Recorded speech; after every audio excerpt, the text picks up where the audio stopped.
the oh, good key. The recording as we in probably in the next week or so. So for an overview of the Central California Rural REN, we were approved by the CPUC in September of 2024. As I said, we launched the Codes and Standards program just recently, and we have now launched our commercial program. And others, residential and workforce education and training will be coming online very soon, just in the development of that program. And finance, we'll have a finance program that will launch in 2026. So the REN is administered by the County of SLO, or San Luis Obispo, with different agencies. As you'll see, I'm from the High Sierra Energy Foundation. We cover Inyo and Mono counties in the Eastern Sierra. The San Joaquin Valley Clean Energy Organization represents I believe it's 8 counties in the Central Valley. And then we have the County of Ventura in an advisory role, as they are the lead for the 3C REN. And then we have AMBAG, the Association of Monterey Bay Area Governments, with that Central Coast, the 3 counties in the Central Coast. Next slide. So today I'd like to introduce to you Jennifer Rennick and Grant Murphy from Inbalance Green Consulting. They will be providing much of our virtual trainings. And Jennifer, if you want to take it away from here. Okay, thanks. Let's see, feel free, as I'm speaking, to put questions in the chat. Grant's going to monitor the chat, and we'll stop for questions as needed. And I'm Jennifer Rennick, Certified Energy Analyst, or CEA. I do a lot of energy modeling. I'm also a licensed architect and one of the trainers for the REN. And Grant Murphy, also CEA, also one of the trainers, a code coach. So if you have questions about the code, you can reach out to us, and Grant most likely will be answering those questions. And then Grant also has other certifications related to passive house and working on commissioning, etc. Grant, anything you want to kind of add on that? The Code Coach program, there's usually a link on one of these slides right here at the beginning that's through CCR REN, the website, that you can fill out a quick form. Any questions you have, part 6, part 11, kind of just asks a few questions about where the project's located, that kind of stuff. And then it reaches us and we get back to you right away. So please give it a shot, try to use it. Yeah. And we'll have a slide kind of showing where that's located on the website at the end under resources. Perfect. We're CCR REN, Codes Standards program. We're part of that program. So the whole program offers online training, in-person training. We will do topics by request. So for those of you who are from planning and building departments, we can cater to what you need for that department. And then we also can engage with specialty services, specifically having to do with ADUs, for example, or support materials for the standards. So we're really here to help the planning, building departments, but we're also here for the general public. So you have folks who come up to the counter and they have questions, maybe a lot of questions about the energy code. A lot of times the folks at the counter don't have time to answer those questions, or maybe not, that's maybe not their expertise. But with the CCR Rural REN, you now have this tool in your back pocket where you can send them to us and we can help answer all those questions for free. So it's a free service. And then that can help lighten the load for your department. So plans examiners can use it, architects, designers, builders, homeowners. And we mentioned it's free. It's free because as each of us pay a little bit of money on our electric bill, and it goes to a pool of money that then comes back to local REN territories to help educate the public. And we are all part of the public, so that's why that service could be free. You fill out the form online. Then a code coach will respond to you in 1 to 2 days, and we can do a phone call follow-up when requested or if needed. And a lot of the code coach questions we get, it can be really basic. It can be like, how do I get my Title 24 registered? And that, Grant's walked a lot of people through that process now, and we'll talk a little bit about it in this course. And then there's all kinds of other questions about what's HERS testing? What do you mean HERS testing is required? Which specifically we'll hit on in this class. Do we have any architects or other ICC members? If you are an AIA architect and you need learning units or you need ICC continuing education units, they are available for the course. However, Pam, I think right now they still have to self-report. Yeah, we're continuing to do self-reporting, but at some point in the near future, we will be providing certification for those learning units. Okay, perfect. And then the slides are going to be provided to you. So today we're going to talk a little bit about the Energy Code's triennial cycle, just kind of hit on that in case folks aren't familiar with that process. We're going to talk about the HERS, or now soon to be called ECC, role and forms for permitting. And then we're going to just highlight a few of the measures and give some examples with pictures and what the forms look like. And that's for some envelope measures, mechanical measures. We're going to hit on under plumbing some water distribution measures. And then we'll do a quick wrap up and point you to some resources, and we'll be happy to answer any follow-up questions. But also, with the size of the group we have, feel free to put questions, comments in the chat.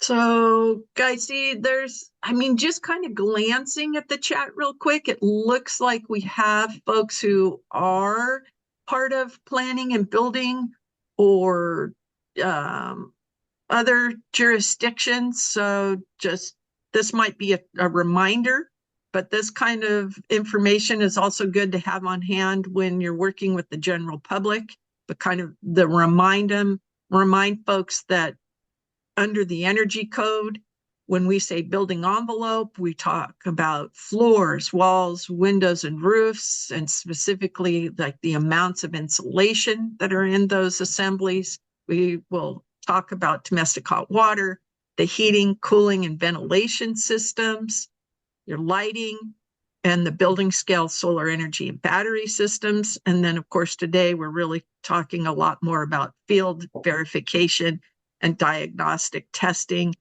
for residential occupancies. It also overlaps and is applicable to low-rise multifamily occupancies. And then there's covered processes, such as elevators, refrigerated warehouses, etc. The big picture for the energy goals is really California wants to support a clean energy future, and they want improved air quality through clean energy production. They're encouraging heat pump technology for space heating and space cooling because it's very efficient, and we can use energy sources that are less polluting than burning gas directly.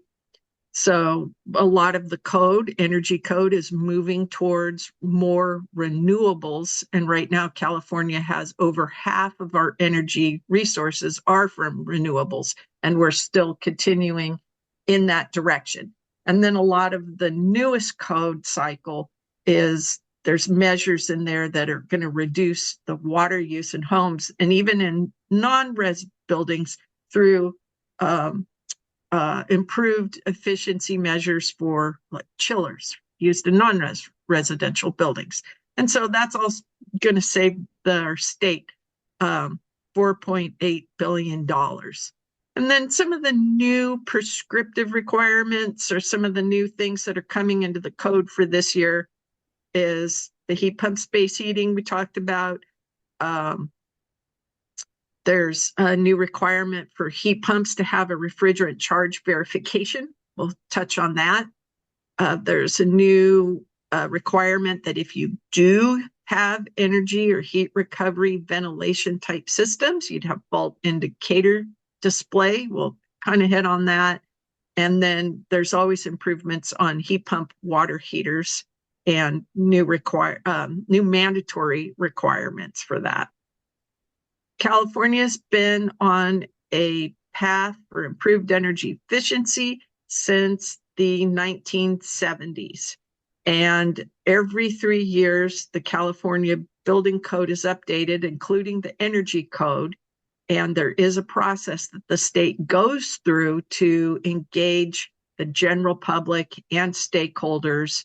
And right now, the newest code is coming into effect January 1st, 2026. And even though it's 2026 when it comes into play, it is the 2025 Energy Code or 2025 Building Code. There are a lot of resources and manuals for the Energy Code. Under the 2022 Energy Code, which is what we're still currently following, there's the codes and standards itself plus reference appendices. Those two books together is kind of what makes up the code, or sort of the world that Grant and I live in, and a lot of plans examiners are going to be working with those two documents. And then there's manuals that could be very useful for anyone who is new to the code. There's one for single family and there's one for residential, low-rise multifamily and the non-residential. So those two manuals, very helpful. And now under the 2025 code, there is a 7th manual that is specific to HERS, which will soon be called ECC, and the data registry. So there's enough change, there's enough movement in this code cycle that the CEC has created a manual specifically for those elements. Jennifer, can you remind us all what ECC stands for? Yes, it is Energy Code Compliance. And HERS was Home Energy Rating System. So what that kind of looks like for we'll go through the permitting process and what those acronyms mean before we dive into these forms. And even before we do that, I'm going to be using 3 terms a lot. And so as a reminder, in the Energy Code, when there's something called mandatory requirements. And so that's applicable to all project types across all project occupancies. And you'll hear me say this is a mandatory requirement as opposed to a prescriptive requirement.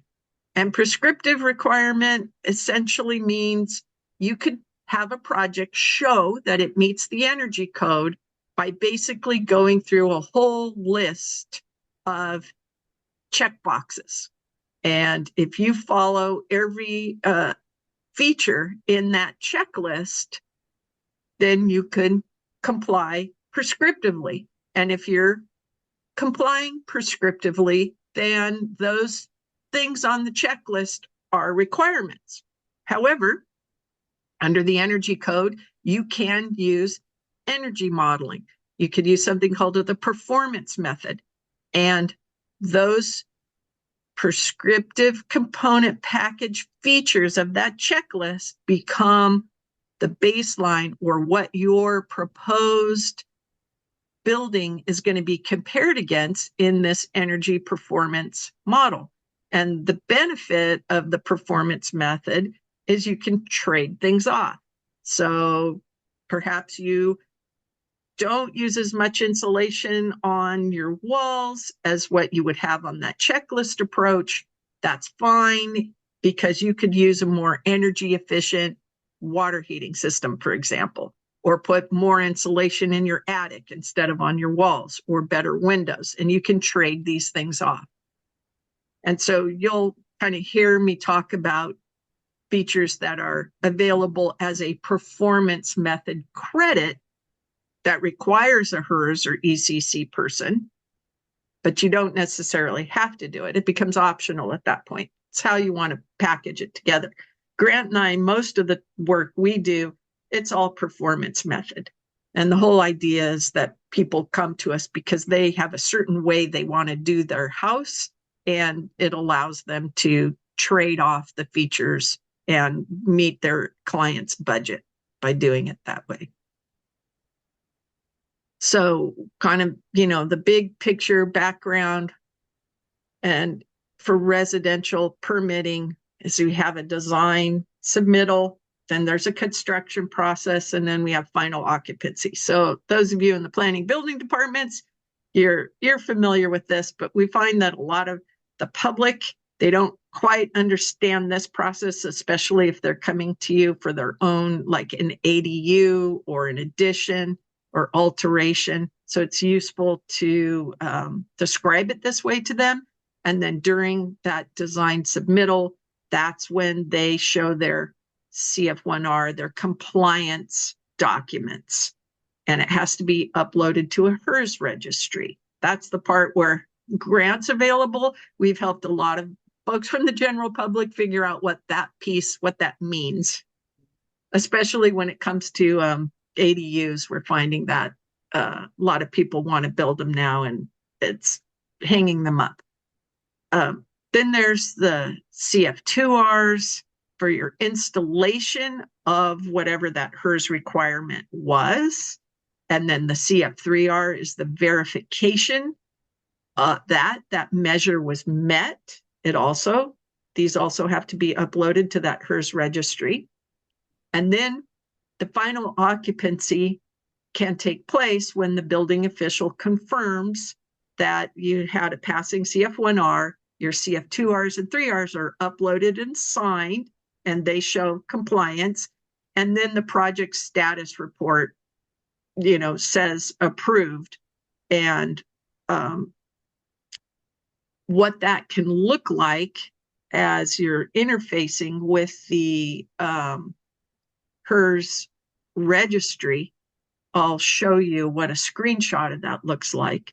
But the document that's produced for that code compliant Title 24 report, we often call it a Title 24 report, but we're specifically talking about the CF1R.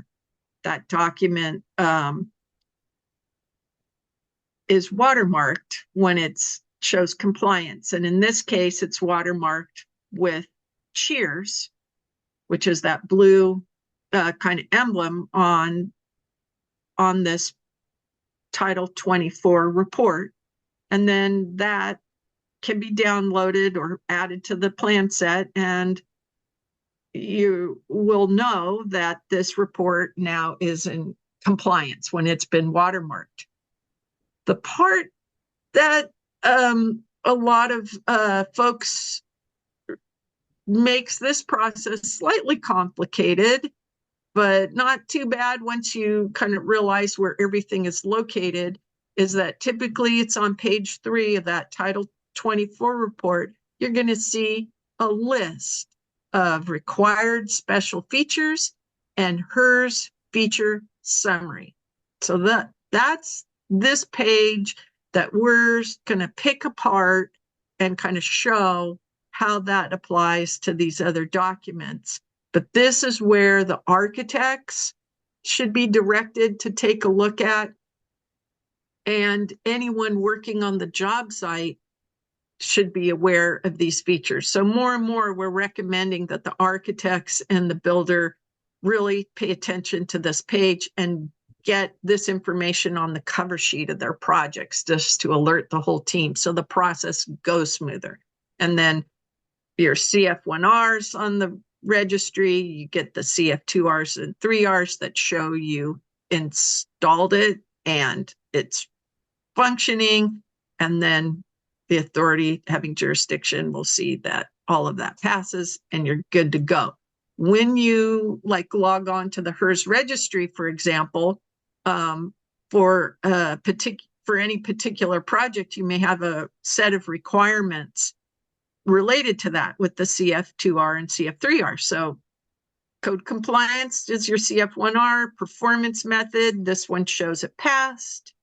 This particular project we're working on had a number of 2 envelope CF2Rs, a lighting, 2 mechanical, a plumbing, and a photovoltaic CF2R that needed to be addressed. That shows up here. And then the CF3R was the verification. And in this case, only the plumbing needed to show a verification. Blue means it hasn't been signed yet and it isn't finished. And green means that it's passed and everyone has signed off on it and the project's good to go. So with single family and duplexes, CF1R, CF2R, CF3R for compliance, installation, and verification. And then the low-rise multifamily also has to be uploaded on the registry. We're not going to go into detail on this, but I want to give folks a heads up or a reminder for those of you who are familiar with it, that the low-rise multifamily 3 stories or less has the corresponding LMCC forms, C for compliance, LMCI, I for installation, and LMCV, V for verification forms. So typically our HERS rater is doing things like field verifications, including refrigerant charge verification. They're looking at the exhaust fan and kitchen hood fans. They're looking at your HVAC, heating, ventilation, air conditioning equipment, efficiency and capacities. They'll be assisting with that CF2R and CF3R, something called quality insulation installation, QII. And then there's blower door testing, envelope leakage testing, duct leakage testing, and a lot more. And now that hardworking HERS rater will be called the hardworking ECC rater, for Energy Code Compliant rater. Under our current Title 24, current building code rather, or the HERS jobs were actually not under Title 24, but under Title 20, which we typically think of as appliance efficiencies. And that energy or home energy rating system, we shorthand call it HERS rater, and we call it HERS field verification and diagnostic testing. But now under the 2025 code, the ECC program, standing for Energy Code Compliance Program, has now been wrapped under Title 24. And that's, and a lot of that pulled in to the energy code. And that's why we have that seventh, energy code manual specifically about the data registry and the HERS. And then there's a lot more information added to Article 1 under Title 24 that addresses all the changes that are going to come, that are going to take place for that ECC rater, including additional testing requirements and some field quality control measures. And this change right now for this code cycle is kind of just a annoying change in name that's just confusing all of us. But the hope is the reason why they're doing that is because they're moving it from Title 20 to Title 24. So ideally, upcoming code changes, future amendments and supplements to the codes it's going to be easier to read and find because it's all going to be located in one place, more better broken down, ideally. So at this point, it's really just a name change and some legislative movement, um, not dramatic changes in what people are going to be doing in the field. You're right. There's just like a couple added measures, slight changes, but for the most part, most of the HERS raters look at that and say, yeah, my workflow isn't really changing much. And speaking of like kind of workflow, like, I'm depending on the kind of work you do, you might not be familiar with all the equipment that HERS raters or, building test technicians use, but one of those tools is their duct leakage testing equipment. And this type of equipment is connected to the heating cooling system, a ducted heating and cooling system. And there's a duct fan with a sensor. There's a gauge that measures pressure in Pascal and airflow in cubic feet per minute. And the information that is returned on this is a pressure differential and a flow through that. And with this happens to be a duct blaster fan kit. With this, you can start to determine if the ducts are sealed properly and if there is the proper amount of ventilation through that system. And then part of this includes like sealing that duct and your fan to the return register to make sure it doesn't leak around that area. So that's how we work with the ducts for heat and cooling system.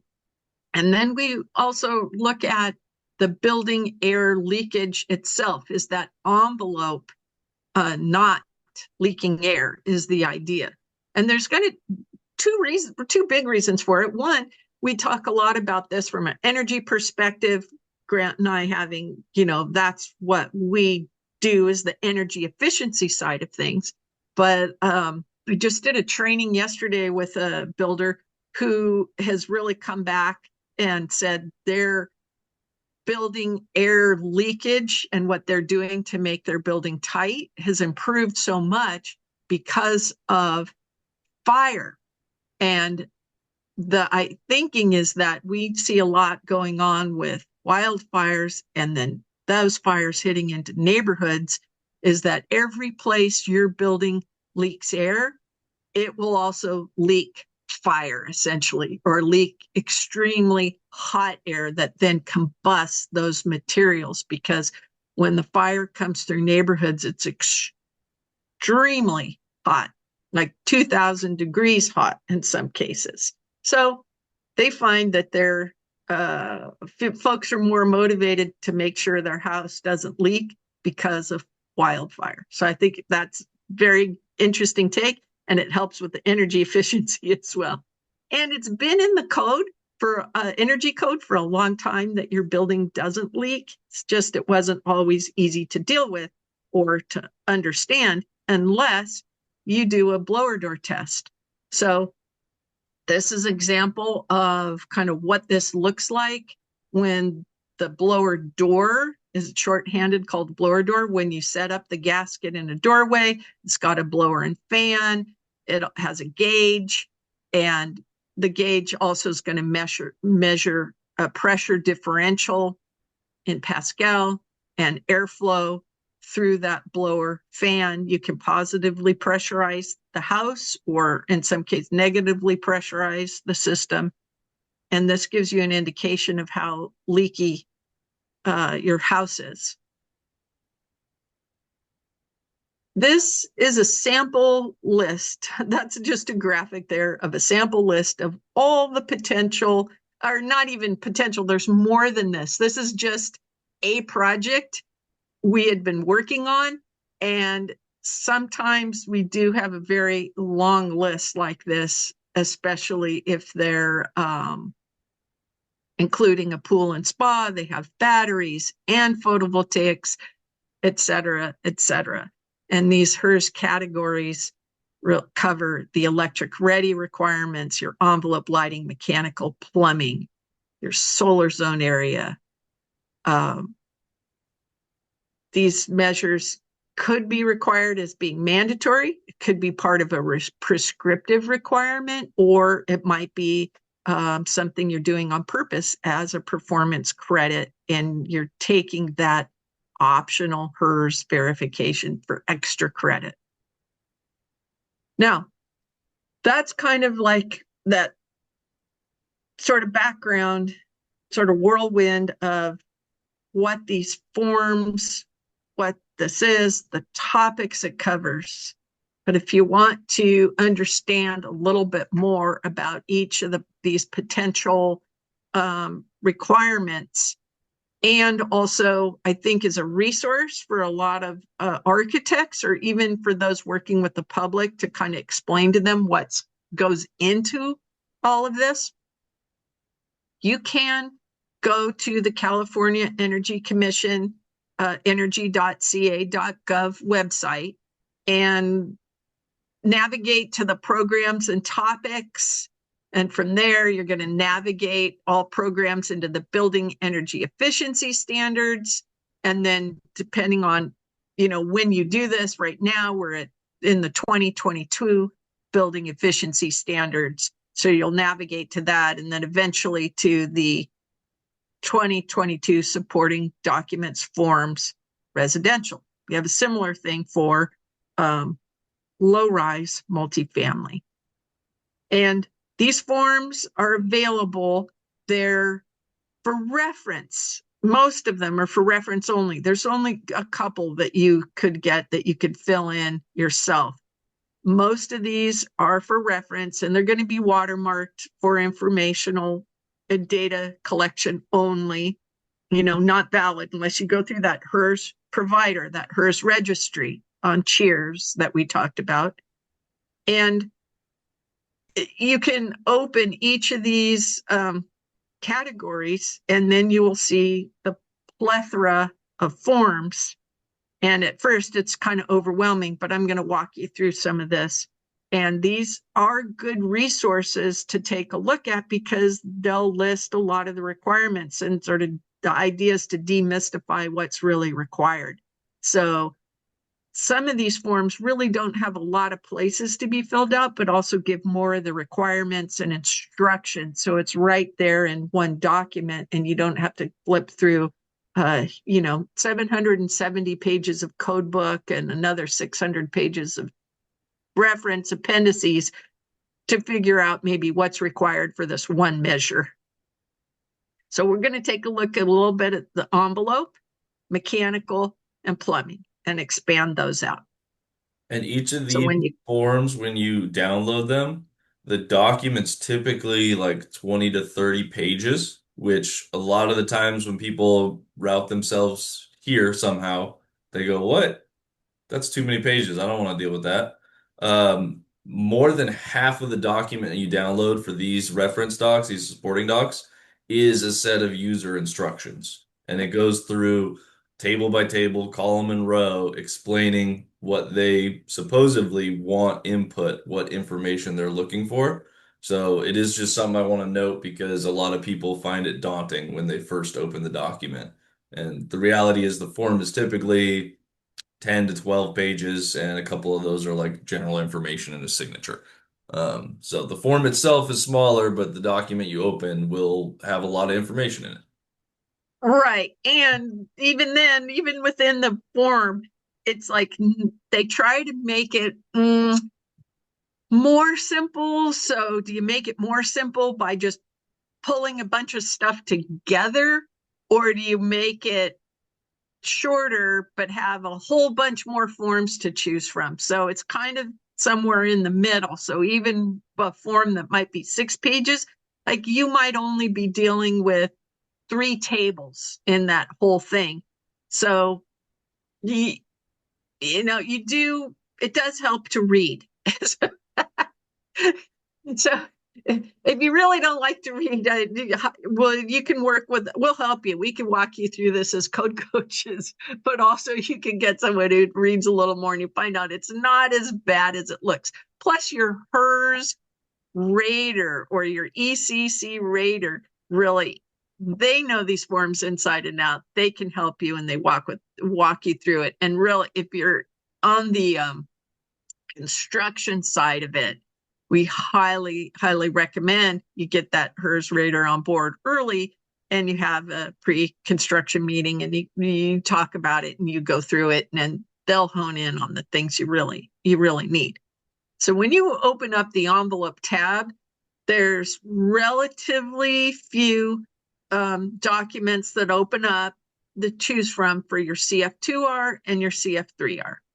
And kind of there's the first one has to deal with fenestration or your windows. We're not going to really hit on that today, but we will talk a little bit about the insulation installation. The ENB3 is really a common one. And following up on that, a lot of times you'll see QII for quality insulation installation.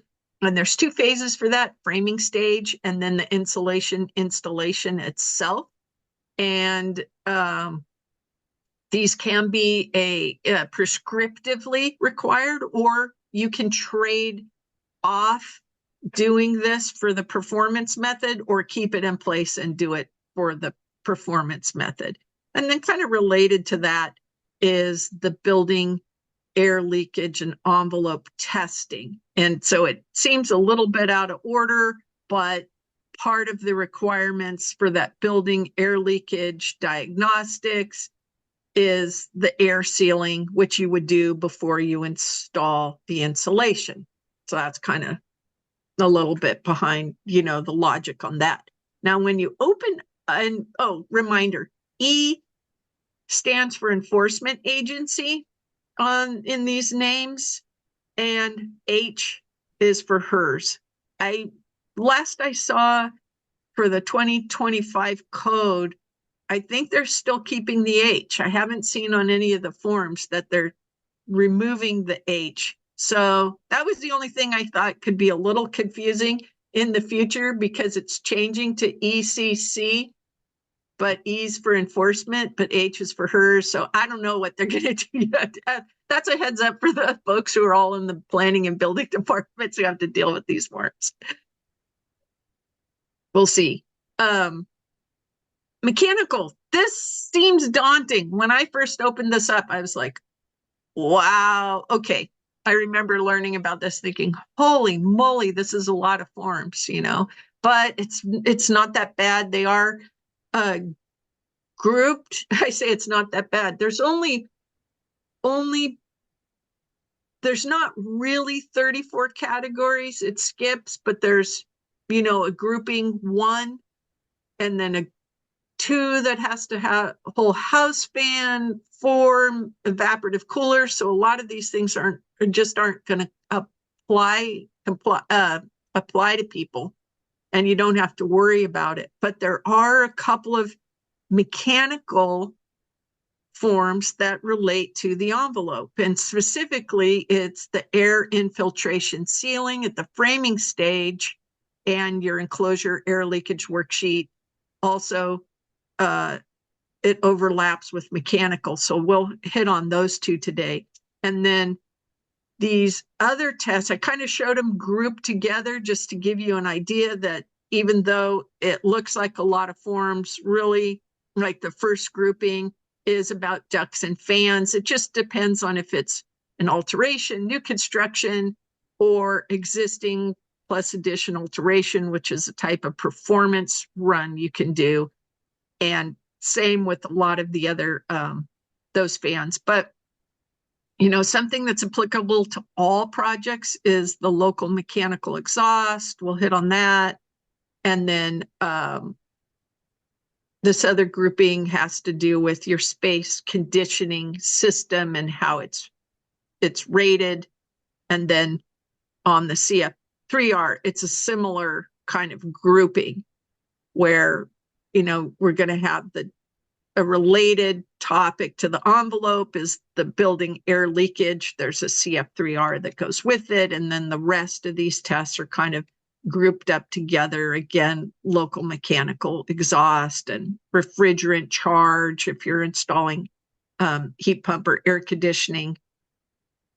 And so those are the most daunting. And then the plumbing is really straightforward. There's basically hydronic heating system worksheet, which isn't applicable to very many projects on the coastal part of California. That might be much more applicable when you get into the Central Valley and up in the Sierras. I know when I lived in that area, we had a hydronic heating floor system. It was nice. I liked it. The CF2R is going to really deal with your plumbing distribution systems and if you have a heating pool and spa. And today we're just going to give an example of some heating hot water distribution center. And then the low-rise multifamily projects follow a similar pattern to all of these, with an exception that in the plumbing, you're going to have centralized water heating distribution forms that you don't have in the residential. Okay, any kind of questions on that? That was a lot of like words, forms, but that's where you find them. That's kind of what they look like. Now we're going to go kind of help demystify the relationship between what's required and then what you would actually do in the field for those envelope measures. If you have any questions, feel free to unmute or put it in the chat, and then Grant will let me know. So as an example for that envelope, we see QII, quality insulation installation. So up at the top, I'm kind of demystify and say, hey, if you're doing quality insulation installation, you're going to have the ENV 21, ENV 22, and a MEC 21 form. So they're all kind of related to QII, but they happen at different times. And then how you would know that these forms are going to be triggered at all is that on that Title 24 report, your Title 24 analysis, that typically on page 3, you're going to see the HERS features summary. And then in this case, you're going to bullet point quality insulation QII is triggered. And now, if you see that, then you know a lot of these other things are going to be taking place. And some of the insulation is during the framing stage, and then some of it is the insulation itself. And this is where with the HERS workflow or your ECC raters workflow, they know, okay, it's triggered on that CF1R, and they often will call a job site meeting to review those requirements or have that GC call that meeting so that when they come out and look at these features, they could see that it's compliant, also make sure that they can get out there and check it before it's covered up by somebody else's work, and then also give them tips and suggestions and just show them what they're going to be looking for to make it easier. A lot of our HERS raters say they do a lot of education on site as they do that work. So for example, with the CF2R ENV 03, this is non-HERS. Installer or your general contractor can deal with it, but it is required for just about every project. And the first part of the form really is just to document what insulation was installed, how much and where. So it gives you lots of places to put that information, but it's not very, it's really not very daunting. But then the second half of the form, like Grant was saying, the second half is really just table kind of after table listing the requirements and reminders about how to do a better job of insulating. So for example, H, table H, installed insulation. It says install the R value per your CF1R, per the requirement. No gaps or voids. It reminds you to have no gaps at the ends of the bat insulation. It reminds you that the bat insulation is to be delaminated around all plumbing and electrical lines in the ceilings, wallings, and floor, for example. And then it reminds folks that in narrow cavities, the insulation shall be cut or filled with expanding foam in order to meet that. And you're supposed to follow the manufacturer's instructions. So these are great references also for architects to put some of these things, put some notes on their drawings. It can be kind of a hack or a cheat that way. It's not really cheating, but in the slang, the way my kids talk about hacking. What do you call that? I shouldn't say it that way. This is just a really great reference and resource for architects who put notes on their drawings. So I'll just say it straight. Okay, QII continuation. Again, this is like the sample form. It's going to give you notes and drawings and remind you that you're supposed to have a continuous sealant at the sill plate to your floor. Also, same thing at the top of the wall. And then to fill gaps, small gaps, and air seal around the windows and in between studs, wherever there's gaps, you want to seal it. We're seeing more and more of like can, foam, shake, and seal all this stuff, all the gaps everywhere, because yes, it's better for energy efficiency, but also because of fire. And we're also noticing that a lot of insulation contractors are offering the air sealing as part of their package. And then this is what is looked at.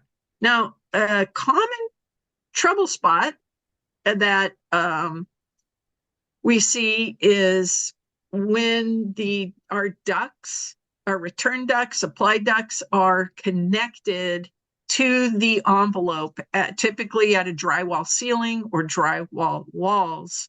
And we find that they'll cut in the ducts, but don't come back and seal the gaps, caulk them. And that, yes, there's envelope air leakage, but also it's going to undermine the ability to pass your duct leakage testing. So this just gives an example of kind of the before and after for sealing that up. And then, of course, if you do this at the framing stage, it's going to make your duct leakage testing and your envelope leakage testing much, much easier. One of the other things that's really common with the QII, which even if it's not required, it sometimes is handy to have a HERS QII done. So at least, or you can do this yourself if you're the builder, but this ensures that you're going to be getting the proper amount of insulation. And in this case, it was required that we'd have at least an R30 insulation in the attic. So they used a blown-in product. All that's great, but it does settle. And so what the HERS rater will do is go up into the attic and set up either poles that are marked like this, some PVC tubing, or staple up stiff paper with markings like a ruler, so they could look around in that attic and have at least 6 random places that they can show that insulation level's been met. And if it has, then the CF3R ENV 22 HERS could be signed off.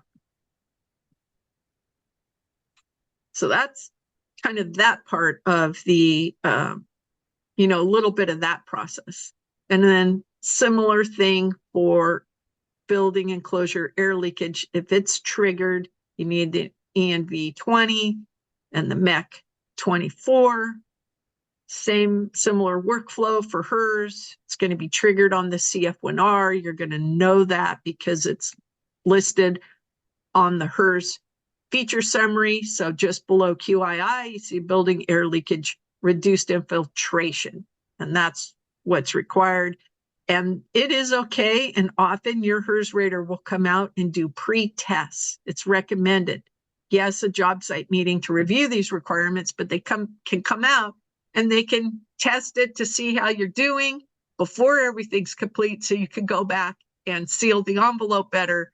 They can identify places leaking, including for your duct system. And then they'll do the final blower door tests. And these are the CF2R and 3R forms that are applicable to this particular test. And then the building envelope HERS verification for this particular feature QII, it's required.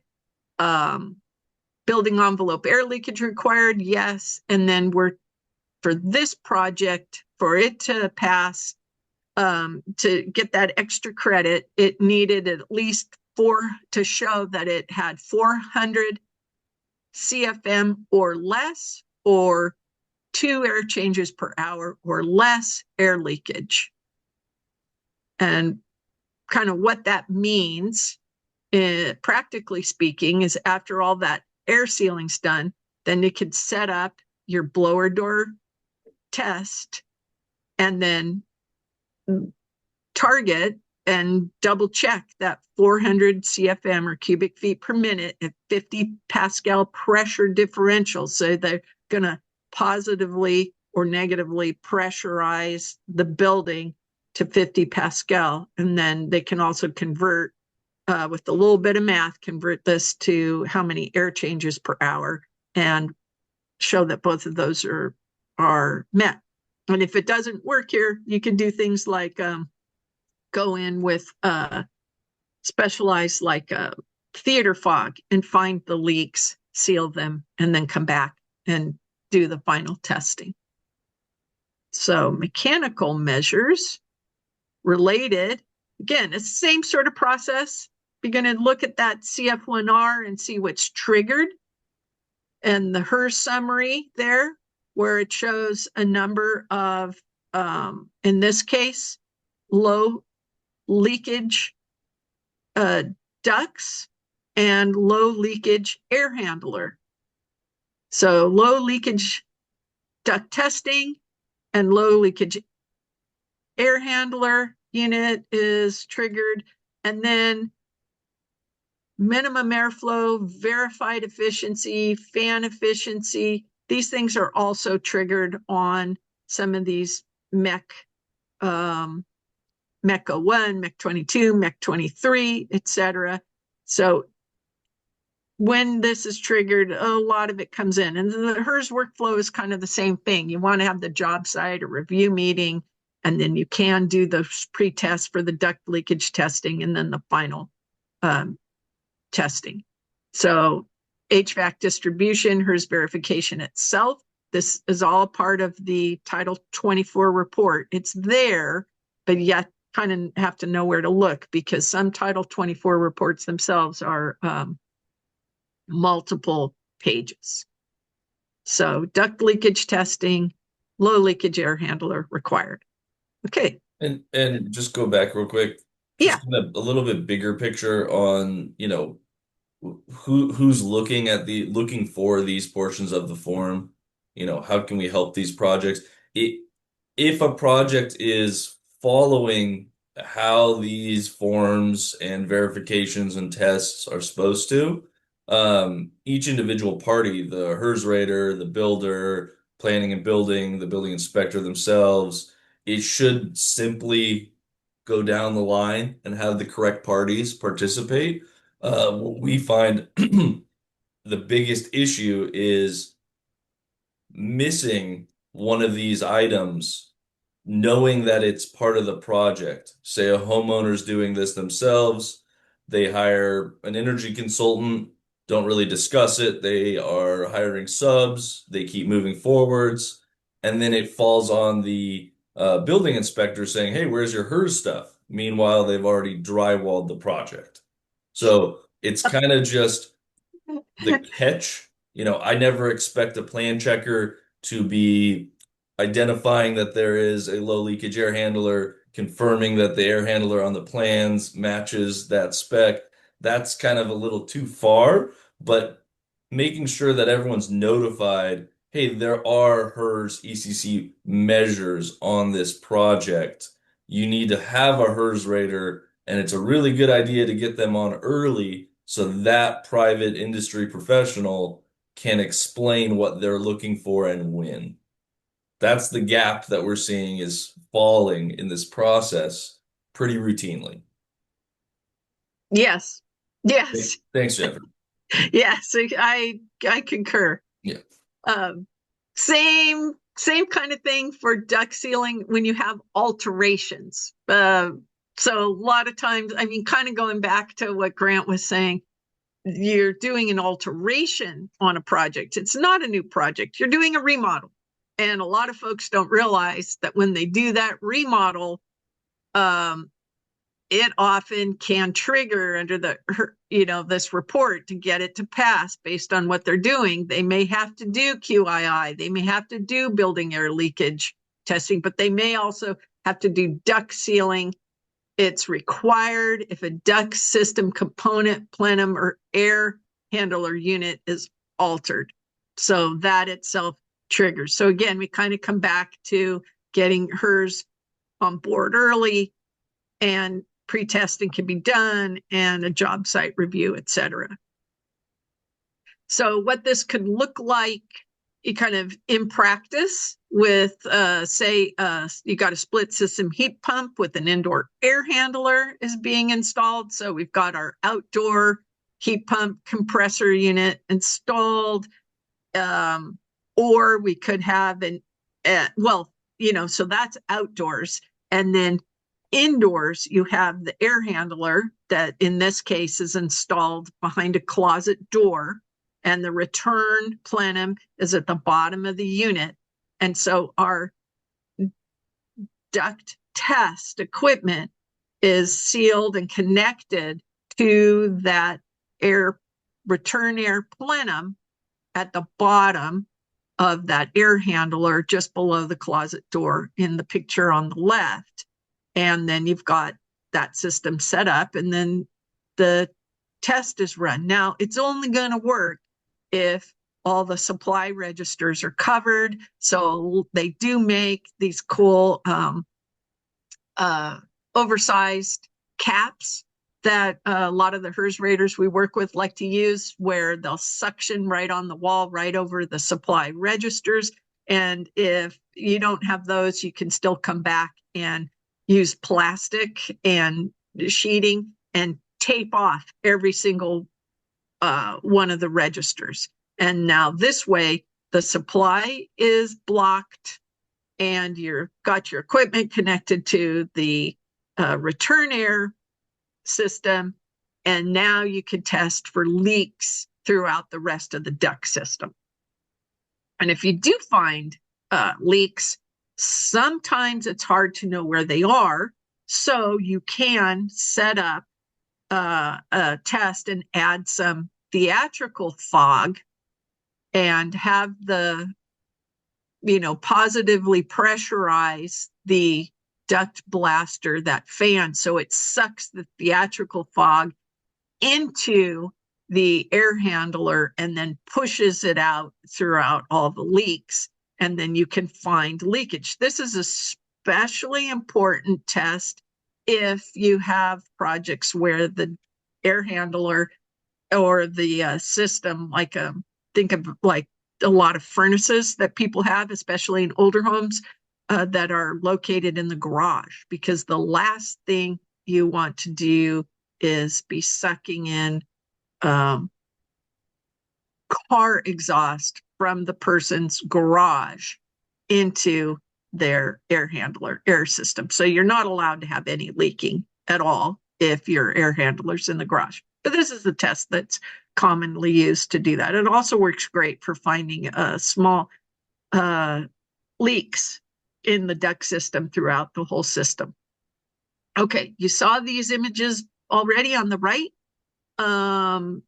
Just kind of a reminder. A lot of these forms, a lot of it is about instructions and reminding folks what they need. But also, I threw this slide in here just to say that your duct leakage diagnostic testing, it really is not going to work if it leaks all around the actual register boot.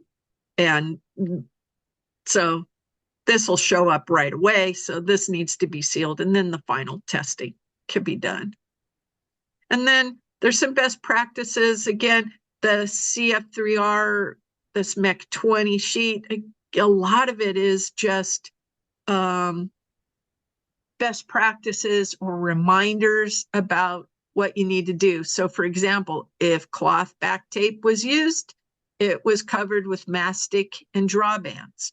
Well, that's just a best practice really for sealing your ducts to a plenum box or other rigid ducting or a registered boot. And so you want to have these well-sealed connections. So visually, the HERS person, but whoever's doing the install can look at this, but you know that you're going to have to deal with the CF2R, CF3R forms. You've got a checklist of all the things to go over, but your HERS rater can come out there and also remind folks that these are the things they're going to be looking at. So you want to ensure you have your duct insulation is in contact with the plenum and sheet metal. Sure, that's good, but before that, you need to make sure everything is sealed up so you can get to it and fix it.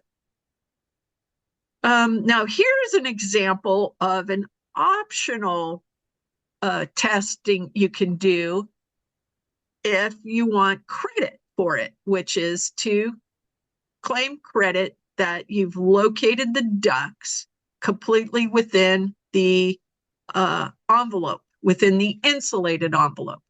And so we'll sometimes see this, especially where, again, this is coordination with the architect, the intent of the design, and to make a more energy efficient house. It's possible that they will design soffits, especially we'll see this like in a kitchen with a drop soffit just above the cabinets if you have really tall ceilings, so that your supply ducts can be below what will be your continuous air barrier lid of the ceiling, drywalled ceiling with insulation on top of it, and the ductwork is really within the conditioned space. And so then if you claim that credit on your Title 24 CF1R, that's going to end up triggering the CF2R and the CF3R MEC 21H.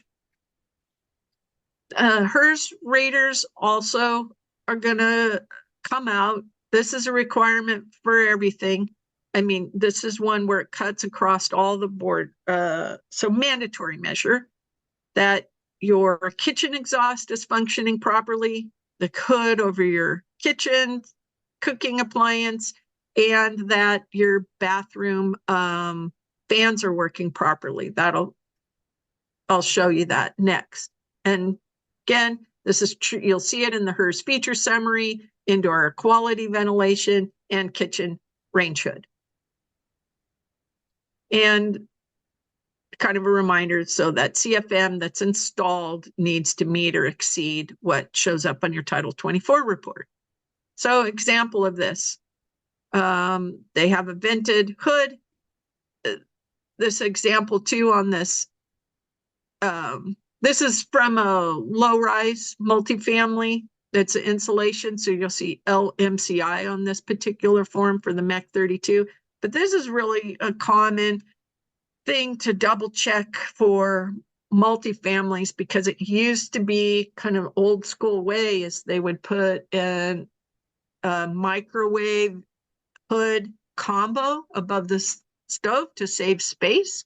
But that hood, that microwave hood, would only just recirculate the air back into the space, but not exhaust it to the outdoors. But the code requirement is that it must exhaust to the outdoors. And this just gives you an example of when you have a dwelling unit based on its floor area and based on whether it's an electric range or natural gas range, then the requirement or CFM exhaust will change. So the smaller the building, the more CFM is needed to take that outside. So a big house needs less ventilation, small house or small apartment needs more ventilation, and that's because the pollutants are concentrated in the air more in a smaller place. And when the HERS inspector comes out, what he looks at is this unit HVI certified? And does the unit meet the CFM listing requirement on your Title 24? And does it meet the SONS requirement? And if those things are met and it's functioning properly, then we're good to go. So part of that is you can also test to see if it's really pulling the CFM, but that's especially true with bathrooms. So this is an example of looking at the bathroom exhaust with the flow hood gauge. So same form, same sheet as the one we just looked at, but now we're looking at this part of the form instead of the table 160.2 with the kitchen hood.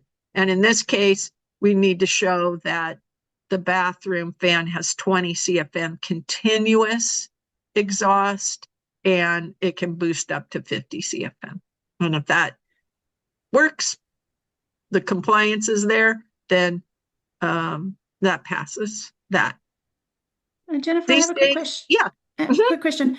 The CFM exhaust requirements, are those the same for the kitchen hood? Are those the same for natural gas and propane, or is there a difference in that requirement? Yeah, for natural gas and propane, you have one requirement, and for electric ranges or inductions, you'll have a slightly different requirement. So it just depends on what that cooking range is, and the CFM goes up quite a bit for natural gas and propane. So in this example, say your apartment's 800 square feet, you only need to ventilate 130 CFM if it's an electric or induction range.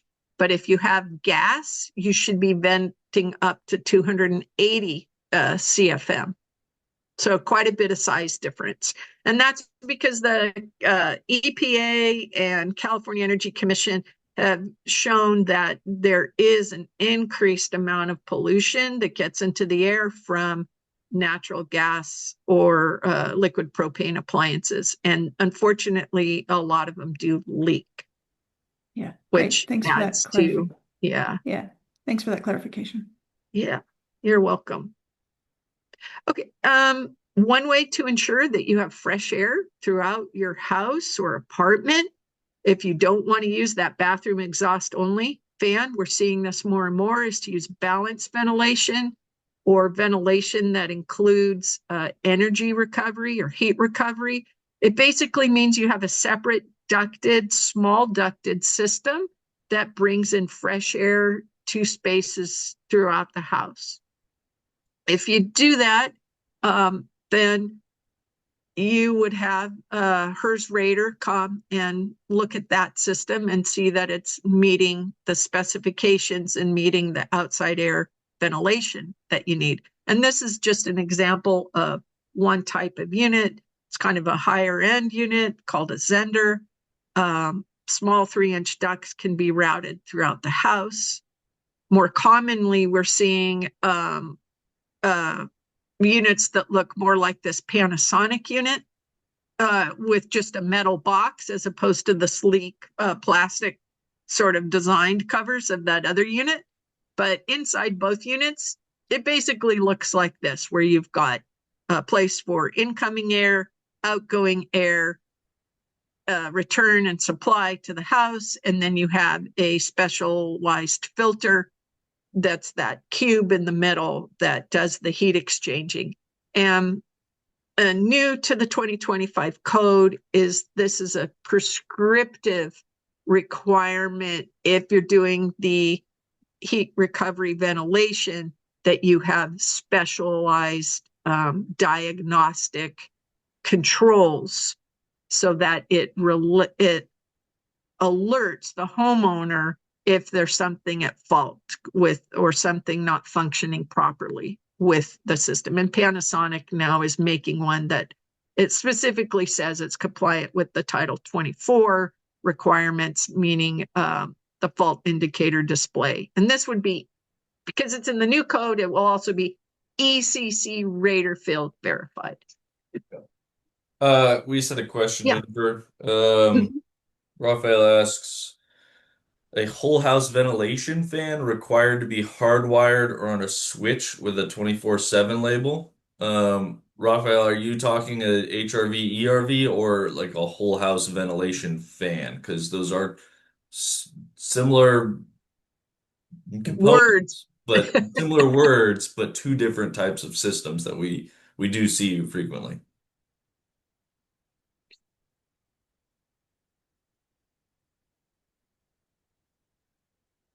Do you You're know for welcome to go the off Okay, mute. and I'll keep talking as we're figuring that out, and I'll come back to it. Sure. Here's just an example of what's called the variable capacity heat pump compliance credit. I point this out because a lot of folks are installing heat pumps that are ductless. So they have the outdoor condensing unit, an indoor fan coil, and it's kind of similar pattern. These things will show up on the required special features that the variable capacity heat pump credit is being taken. It'll trigger a lot of features or a lot of things on the HERS feature summary again, and kind of lists a slew of them, including some things like a wall-mounted thermostat in zones greater than 150 square feet, and that the ductless units are located entirely in conditioned space. I pointed this out because this is something that comes up with the architects and the builders, because architects are kind of they're the ones creating the drawings.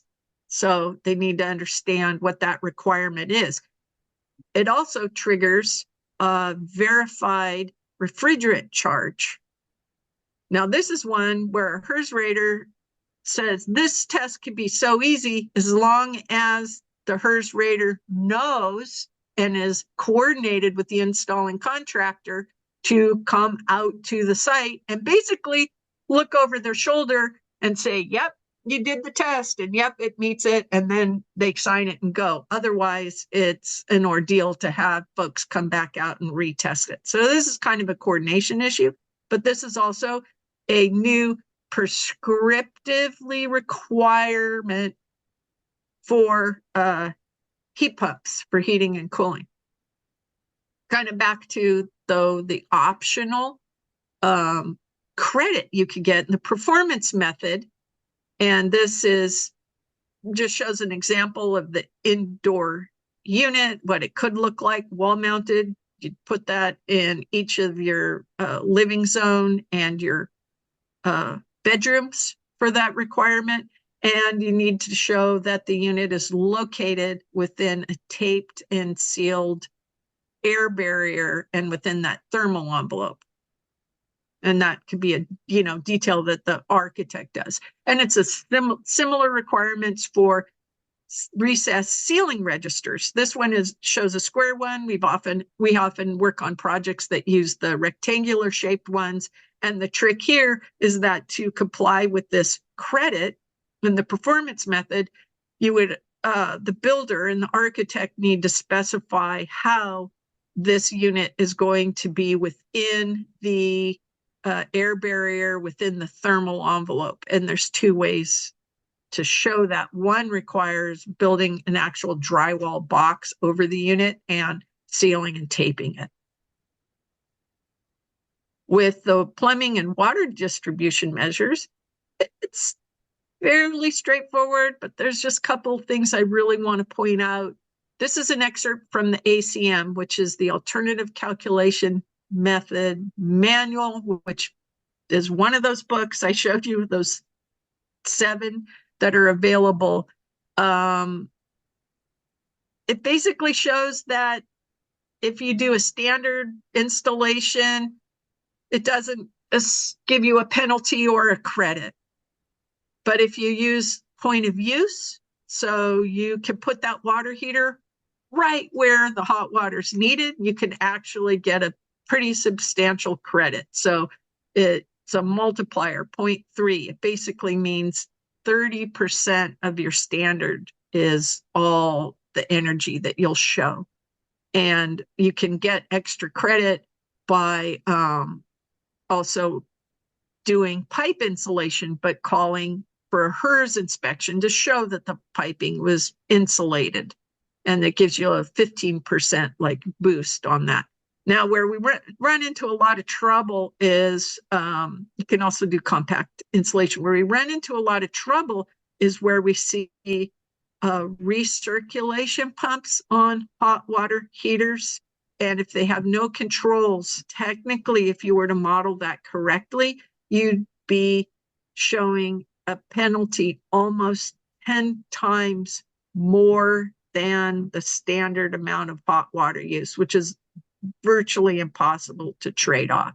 And even with recirculation pumps and even with HERS inspection recirculation pumps, we're still looking at anywhere between 160% to 260% more energy than what is typically shown.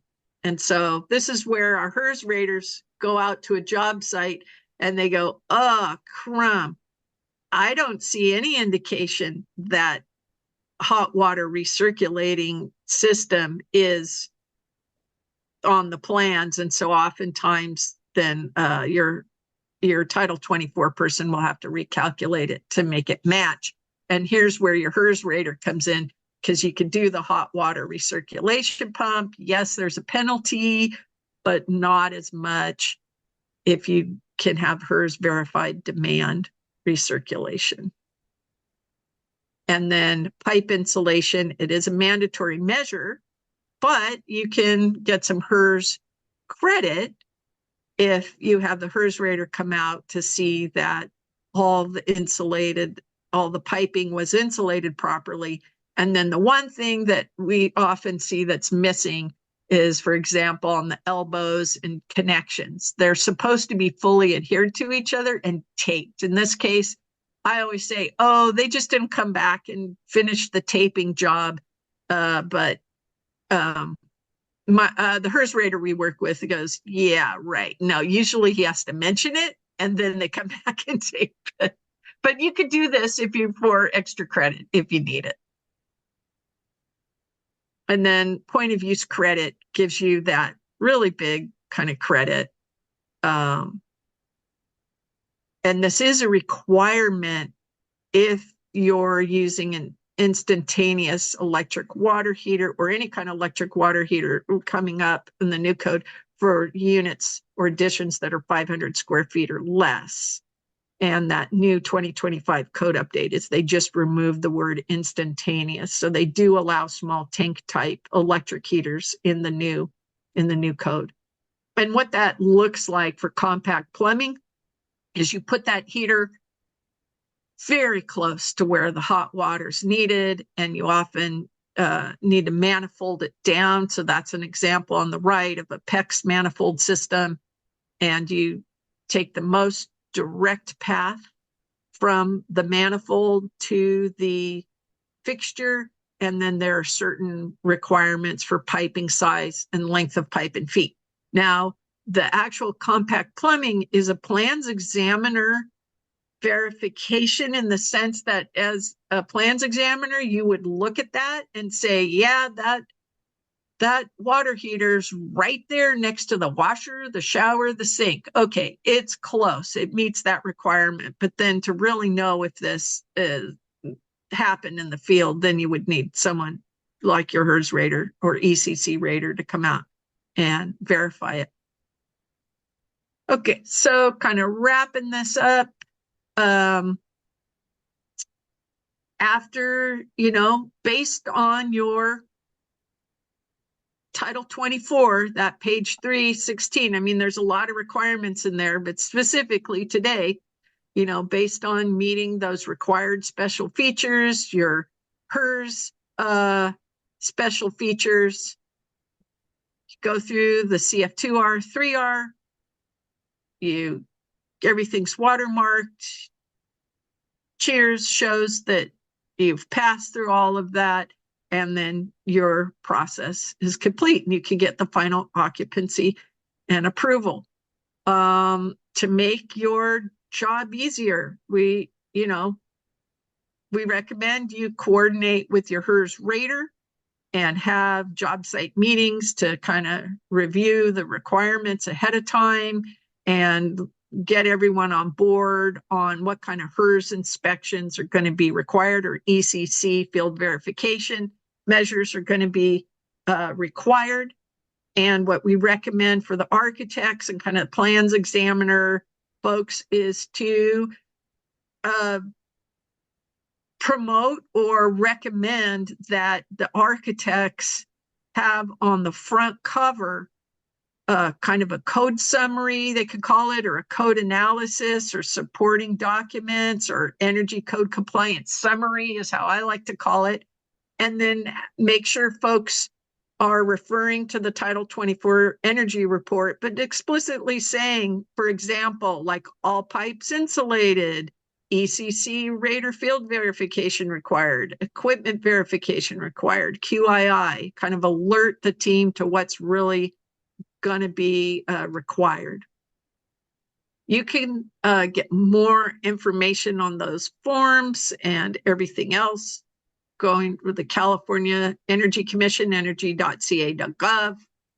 Gonna kind of to really dig into it. They rearrange the site every so often, so just kind of a heads up. You go in through the rules and regulations, for example, then from there you could get to the building of energy efficiency, and then from there you could kind of navigate to other forms and support and choose like the popular links for the 2022 building efficiencies, but also there's more information in the Energy Code Support Center, and to click learn more, but you have to scroll down to get to it. So they've kind of hidden that a little bit more. And Cheers website is cheers.org, and you just click the Start Now button and it takes you right in. And then for Code Coach, CCR REN.org, yay, Codes and Standards Program.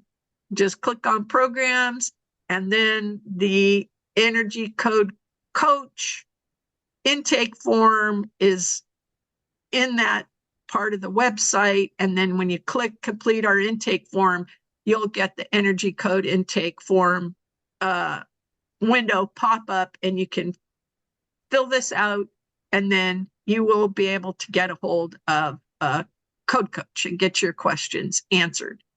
And then with that, I'm going to just hand it back to Pam to talk about the upcoming programs. And then if we have a minute or two left, we're happy to answer questions.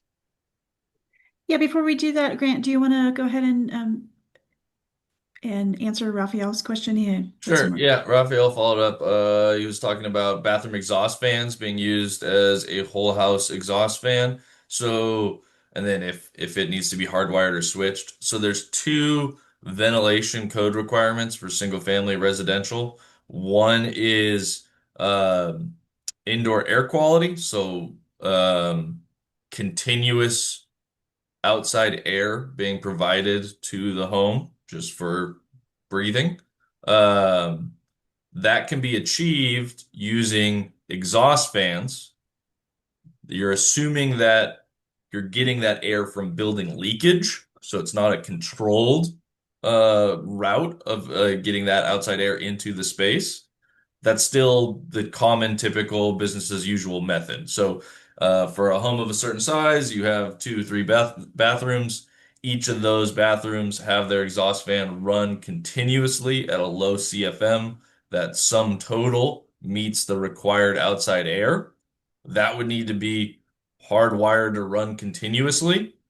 Now, there's a second code that's demand ventilation, So that's your real exhaust fan ventilation rate that's higher on a per bathroom or for your kitchen. That rate, that one can be switched. Often there's like a humidistat, and typical all the units you can find, they have this continuous low setting, ramp up to a higher setting.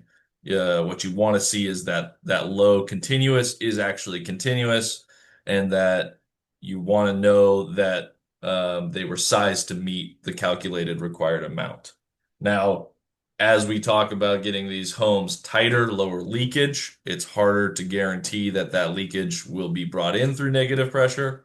So the code and a lot of the building industry is moving towards these HRVs, ERVs, where you are actually designing to have continuous outside air. And then that is now a separate system, although they can be combined from that demand requirement for just the exhaust of, say, a restroom. Um, Hope that answers your question. Chime in And if then for not. fire, and then the fire part of the code is that all of those fan systems, yes, can be turned off, and that is labeled such that if the outdoor air quality is poor, this is where you could turn it all off.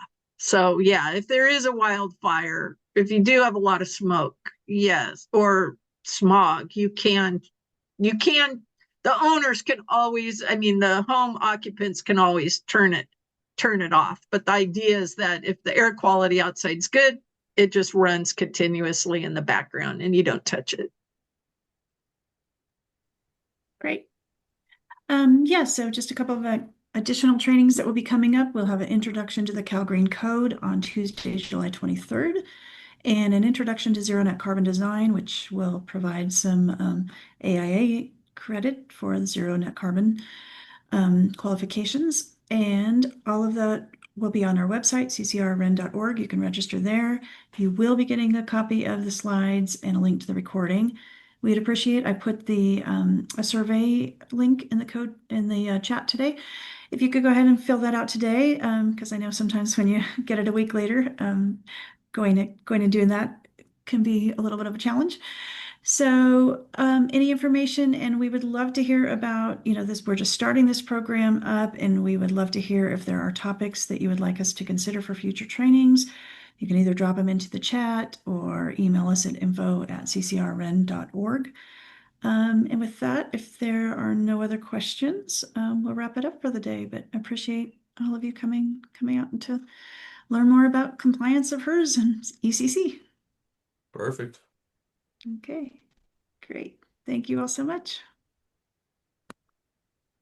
Thank you, everyone.